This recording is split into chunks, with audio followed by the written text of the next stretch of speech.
Here's a truth no one teaches you.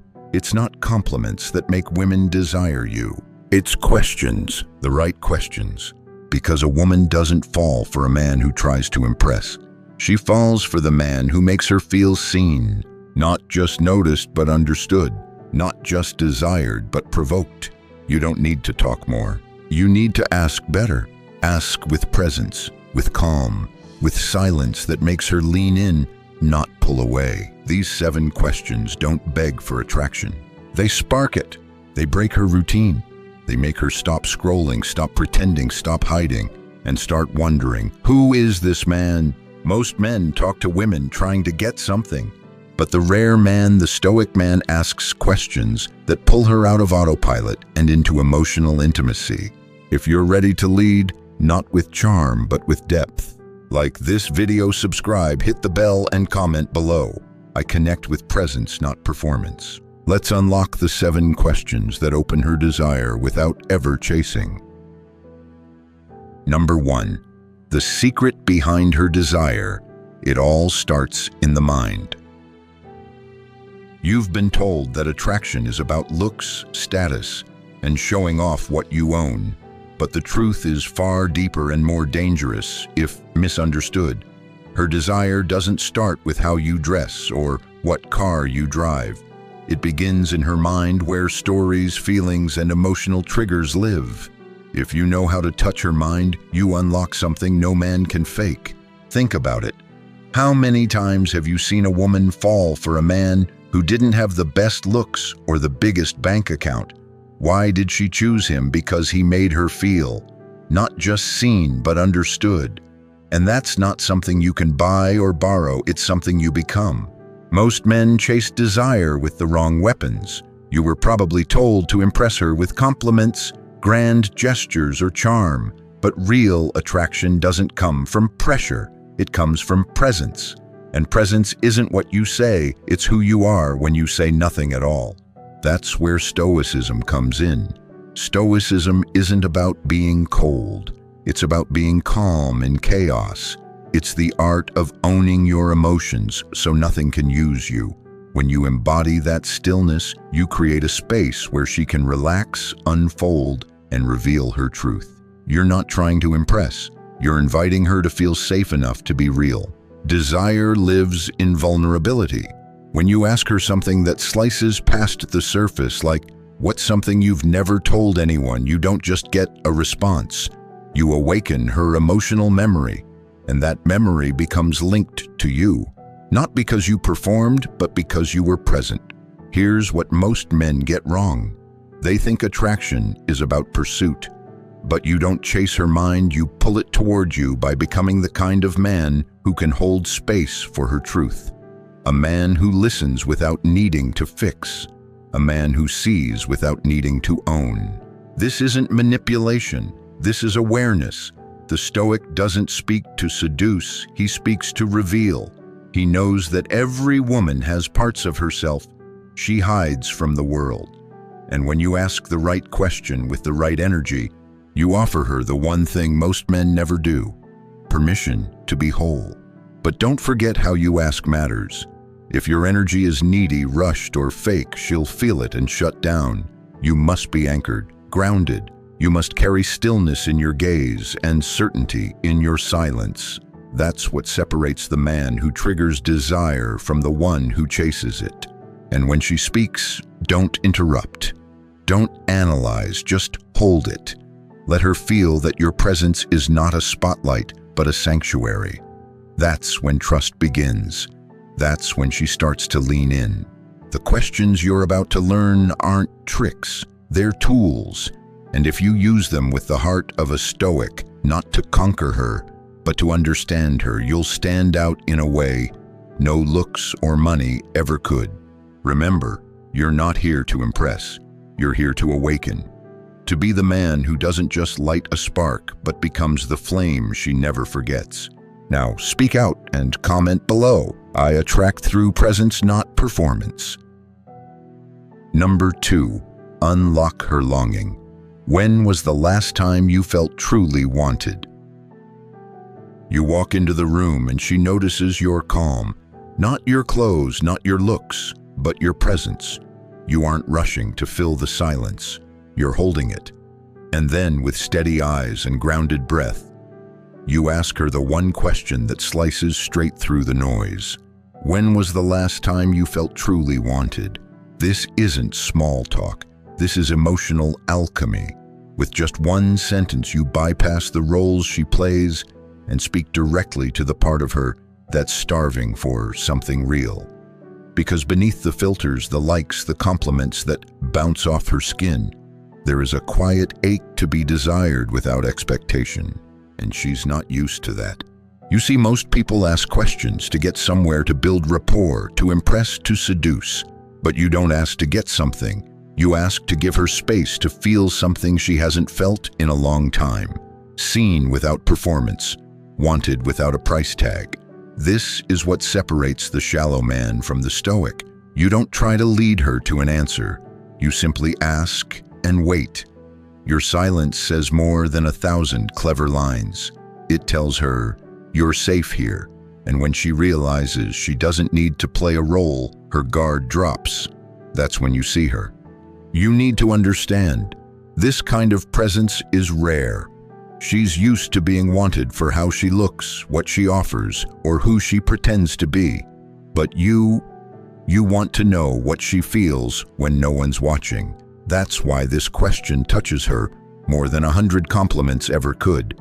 You're not just opening her mind, you're stirring her memory. Because desire lives in memory, in the moment when she was chosen, not for being beautiful, but for simply being. And now your voice, your presence is tied to that feeling. She begins to associate you with something sacred, the feeling of being deeply desired.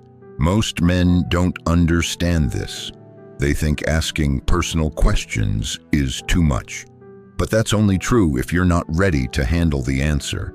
As a Stoic, you are. You don't flinch at her truth. You don't judge her past. You hold it, because that's what makes you unforgettable. This question, when asked with true presence, is like a mirror. It reflects not just her past, but what she's missing in the present. And once you've shown her that she can't unsee it, she'll crave that feeling again. And guess who gave it to her? You did.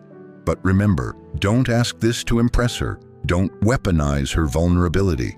You ask because you care, because you value connection over conquest. That's the Stoic way. And when she answers, listen. Listen like her words are a flame, and you're the still mountain that won't burn. That's when she'll lean closer. That's when her desire will wake up, not for your looks, but for your presence. Now speak out and comment below. She desires me because I see her truth. Number 3, tear down the walls. What would you do if you weren't afraid? Fear is the gatekeeper of desire. And when you ask her this question, you don't just unlock her fantasies, you invite her to face the barriers that have kept them hidden. What would you do if you weren't afraid? It's not just a question, it's a challenge, a mirror, a spark. Most people avoid fear. You don't. As a Stoic, you understand that fear is not the enemy, your reaction to it is.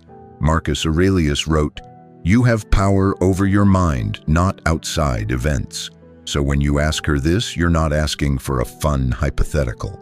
You're asking her to look inside and see the version of herself that's still waiting to be born. Maybe she pauses. Maybe her eyes drop. Maybe she says something playful at first: skydive, quit my job, fall in love. But if you stay present, still grounded, without judgment, she will go deeper. She'll begin to hear her own answer in a way she hasn't before. And that's when the connection begins. You become the man who sees past her performance. Not the man who wants something from her, but the man who wants something for her. That's the difference. That's what makes this question cut deeper than any flirtation or compliment. Because you're not seducing her body, you're waking up her spirit. Think about this. When was the last time someone looked her in the eye and asked her what she would do without fear, without laughing, without interrupting, without trying to fix her? Probably never. That's why this moment sticks. That's why she remembers you. You're not promising safety. You're offering freedom. And freedom to the feminine is erotic. It makes her feel alive. When she sees that you're a man who can stand in the fire of truth, hers or yours, without blinking, she doesn't want to run. She wants to lean in. From a psychological point of view, this question touches her need for self-actualization, the top of Maslow's hierarchy. It stirs the anima within the part of her that longs to express itself fully. You become the man associated with that awakening. But don't misuse this moment. If she shares something raw, don't rush to solve it. That's not your role. Your power is in your presence, not your prescriptions. Let her words hang in the air. Let them breathe. Say something simple like, "That's powerful," or "nothing at all." Let the silence work. When you do this right, you become unforgettable, not because you gave her answers, but because you helped her hear her own voice. And that voice, once awakened, won't forget the man who held the mirror. This is not about manipulation. This is about mastery. Mastery of your presence. Mastery of your silence. Mastery of your mind. Now speak out and comment below. I free her by standing firm in myself. Number 4, unlock her depth. What's something you've never told anyone? Desire doesn't thrive in noise. It lives in stillness, in spaces where secrets finally feel safe enough to breathe. When you ask her, what's something you've never told anyone, you're not just asking for a confession. You're offering sanctuary, a space where her truth can exist without armor. Most people only know her surface. They see the curated smiles, the practiced stories, the version of herself she's built to survive. But you, a man who lives by Stoic presence, give her permission to go beyond that surface. Not with force, not with manipulation, but with stillness, with invitation. This is a test not of her, but of you. Can you hold space without trying to fix, judge, or even understand? Can you sit in the heat of raw emotion and remain unmoved, not cold, but unshaken? Marcus Aurelius said, "Be like the cliff against which the waves continually break, but it stands firm and tames the fury of the water." That's who you are when you ask this question. She may laugh nervously, she may deflect, or she may answer quickly with something safe. Don't chase it, don't pry. Just let the silence grow. Most men fill silence because they fear it. You don't, you use it. You know silence is where truth walks in slowly and barefoot. And then it happens. Maybe her voice softens. Maybe her eyes shift. She tells you something. It might not be earth-shattering, but it's hers. It's real. And in that moment, you're no longer some guy. You're the man she trusted with a piece of her shadow. In psychology, this moment is called vulnerability-based intimacy. It's not built in weeks, it's built in minutes, when someone feels emotionally naked and still accepted. You, the Stoic man, don't flinch. You don't rescue, you simply witness. And that, ironically, makes her feel more seen than 1,000 compliments ever could. This is not a game. It's not a tactic. It's the art of holding the storm while remaining the sky. It's about becoming the kind of man whose presence pulls out the truth without needing to ask twice. The question works because it bypasses logic and taps into her unconscious, where real desire lives. Carl Jung would call this an activation of the shadow, the repressed self, full of shame, longing, and hidden fire. By allowing her to show you that part, you become linked to her sense of freedom. That's power. But here's the warning. Don't betray what she shares. Don't joke, don't analyze, don't weaponize it later. Your strength is in your containment. She needs to know you can hold both her light and her darkness and remain unshaken. Because when she gives you her secret, she's not just giving you words. She's giving you herself. And once she does that, the connection isn't just emotional. It's electric, erotic, unbreakable. Now speak out and comment below. I become unforgettable by holding space for her truth. Number 5. Stir her soul. What do you crave that you're afraid to ask for? There's a hunger inside every woman she rarely speaks of. Not because she doesn't feel it, but because she's been taught that to crave is to be needy, that to ask is to risk rejection, shame, or misunderstanding. When you look into her eyes and ask, what do you crave that you're afraid to ask for, you're not fishing for fantasy. You're unlocking a cage. This question doesn't just invite her to speak, it dares her to feel. Not just desire, but the fear tied to it. The fear that says, what if I say it and he pulls away? The fear that says, if I name it, does that make me too much? Your job as a Stoic man is not to give answers, but to provide a container so safe her truth can finally stretch out and breathe. She may pause. Her lips might part, but nothing comes out at first. That's a good sign. You've touched something real, something untouched by flattery or performance. This isn't about seduction in the shallow sense. It's about reaching into the depths of who she is and whispering with your presence, I see more in you than you've ever dared to show. Stoicism teaches you to be unmoved by what you can't control, and this moment is proof. You don't need her to answer. You don't chase. You're not there to fix or even understand. You're there to hold space. Seneca said, he who is brave is free. And here your bravery lies in sitting still, while she dances at the edge of her own vulnerability. She might speak of something emotional, a longing to feel safe, to surrender, to be wanted without earning it. Or maybe it's something physical, primal, raw. Whatever it is, you don't flinch. You meet it with presence, not arousal, not amusement, stillness, because that's what makes you unforgettable. Not your charm, not your looks, your depth, your capacity to welcome what others fear. You become a mirror to the part of her she's never had permission to own. And that, more than any compliment or performance, ignites true desire.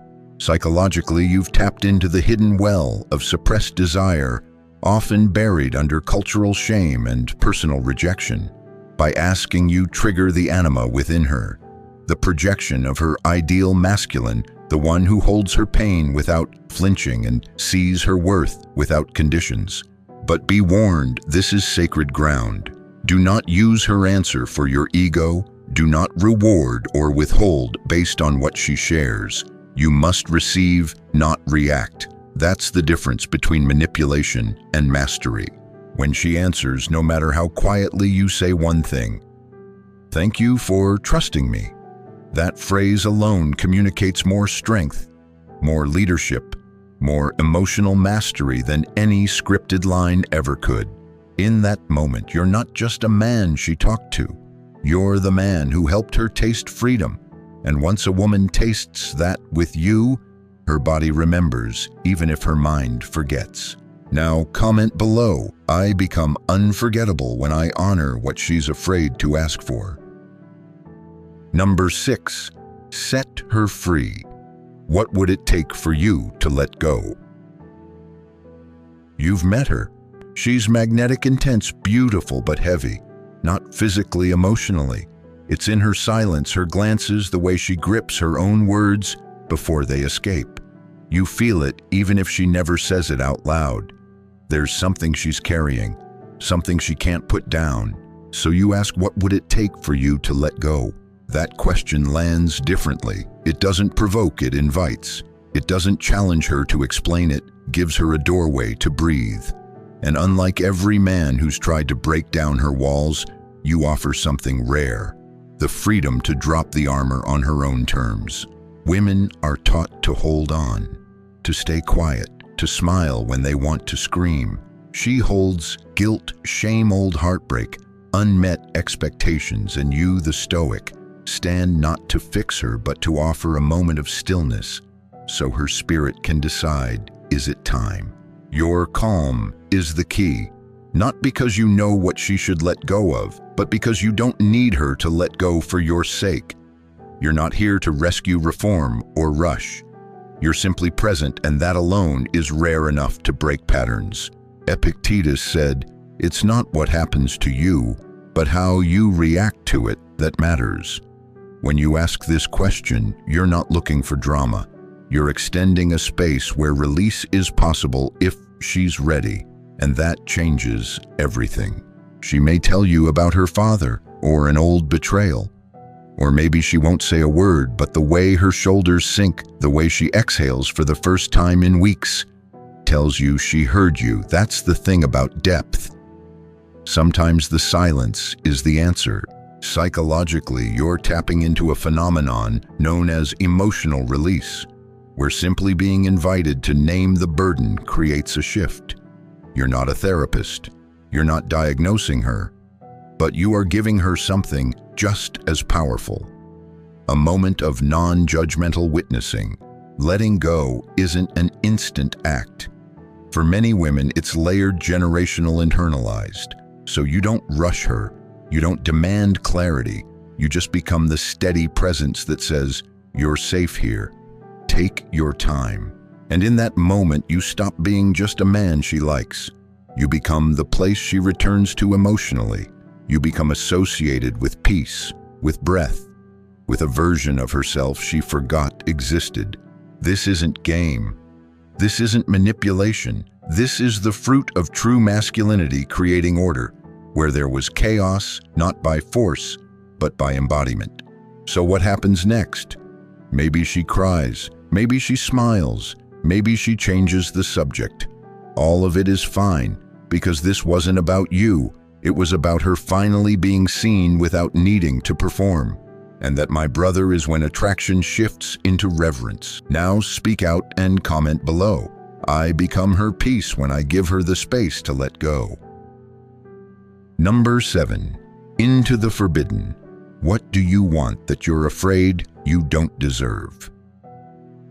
There's a quiet ache that lives beneath her laughter. You see it. You feel it. It's in the hesitation when she talks about her dreams. It's in the way she shrugs off compliments. She wants something more, but part of her doesn't believe she's worthy of it. So you lean in gently and you ask, what do you want that you're afraid you don't deserve? Not to corner her, not to expose her, but to liberate her. This isn't just a question, it's a key. A key that unlocks the prison she's been taught to decorate. Because behind her ambition, behind her poise, there's often a deep-rooted fear that her desires are too much, or that she is not enough. Women, just like men, are shaped by shame. From a young age, they're told to want, but not too much, to dream, but stay grounded, to desire, but never demand. The result, a life lived at half volume, a sexuality half claimed, a voice half spoken.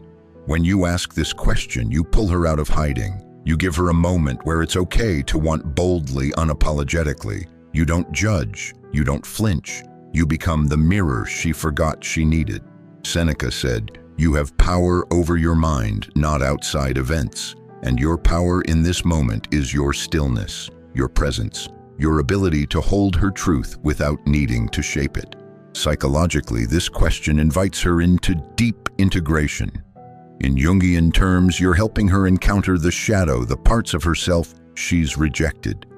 Maybe she wants tenderness but has only known dominance. Maybe she craves adventure but fears it will make her seem unstable. Maybe she wants to be adored but feels unworthy of love that deep. And when she answers or even just reflects on it, you become a portal, not a solution, not a savior. A witness to the reawakening of her own worth. You may be the first man to ever ask her this. You may be the only one who didn't laugh, interrupt, or rush to fix. That alone makes you unforgettable. This question isn't about sex. It's about desire in its rawest form, emotional, spiritual, existential. The desire to be chosen, held, heard, celebrated. And when a man gives a woman permission to own that desire, becomes devotion. But this moment is fragile. Mishandle it and it turns into manipulation. That's why Stoic calm is essential here. You don't react, you don't probe, you simply listen and accept whatever truth rises to the surface. Maybe she says, I want to feel safe, but I've never known safety. Maybe she says, I want to be powerful, but I'm scared I'll lose love. Or maybe she says nothing at all, but her eyes water and something inside her shifts. You've entered sacred ground. Tread with reverence. This is where true attraction lives, not in how she sees you, but in how she sees herself when she's with you. Now comment below. True connection begins when I help her believe she deserves to want.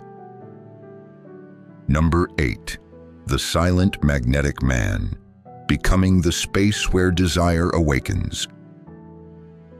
You're not here to impress her. You're not here to win her. You're here to become undeniable, the kind of presence that lingers in her thoughts, not because you tried, but because you understood. Every question you've asked wasn't about information. It was about invitation. You didn't chase her body. You reached into her mind. You gave her space to exhale, to speak the things she never dared whisper. And in that stillness, she felt something electric, the freedom to be seen without fear. This is the paradox. The more deeply you see her, the more deeply she desires you. Not the version of you that boasts or performs, but the man who sits calmly in the storm of her uncertainty and doesn't blink. That is power. You don't provoke her with tricks. You provoke her with truth, with silence that listens, not waits to respond, with eyes that say, I see your soul, and I do not flinch. Stoicism teaches that you can't control others, you can only control yourself. And this self-mastery, this emotional sovereignty is what makes you rare. You do not become magnetic by forcing attraction. You become magnetic by being the only man who doesn't need to chase it. In a world of noise, you become a signal. In a world of pressure, you become her pause. You are not here to manipulate her mind. You're here to make space for it. And in doing so, you ignite something ancient within her, a longing for a man who can hold her truth without trembling. This is your edge. This is what separates you from the men who memorize lines and follow scripts. Because none of those things matter when a woman senses she's in the presence of a man who sees her, not just wants her. So speak less, feel more, ask with intention, listen with presence, and above all, don't flinch when the answer is raw. You will not be remembered for how perfect you looked or how clever you sounded. You will be remembered for how deeply she felt herself in your presence. That is the man who stays. Long after the words fade, long after the night ends. Now comment below. I become unforgettable when I let her feel safe in her truth. You came to this video looking for tactics, but what you found was tools of connection. Because the right question asked in the right moment doesn't just create conversation, it creates chemistry. Now you know desire isn't forced, it's invited, with curiosity, with poise, with words that don't try to impress, but awaken something deeper in her feminine energy.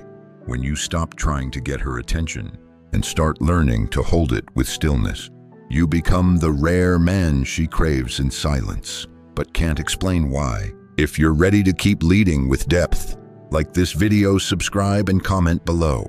I lead through presence, not pressure. Stay aware, stay composed, because the man who listens with intent always speaks directly to her desire.